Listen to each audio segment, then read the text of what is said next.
Welcome to Daily Tax Minute. This is Tony Novak here to share a few points on how to stay out of tax trouble. Let's jump right in. Today's topic is waive state penalties. I think that's what I wrote. Waive state tax penalties, ? Can they be waived?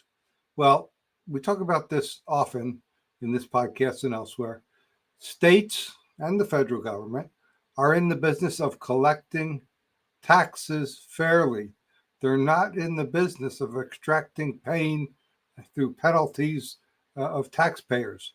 So in every case, or at least every state that I've had the opportunity to work in, there is some provision for waiving tax penalties and sometimes interest.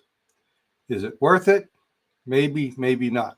Usually the penalty is not that great, and it's maybe capped at 25% or 35% of the tax due anyway. And it may or may not be worth spending that. My point that I often make in a resolution case, we may be better off focusing on examining the underlying tax to begin with.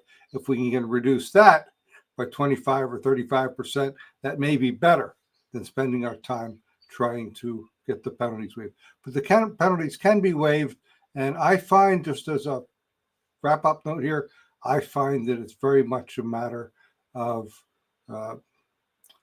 how kind and appropriate I am and organized I am when I approach a revenue officer.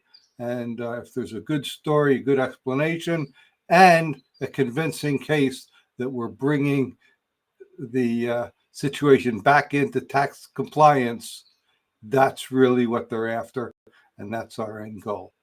So we'd love to hear your feedbacks and thoughts on the topic. I'm easy to reach through social media or schedule a one-on-one at taxproblems.cpa. I'll be back tomorrow.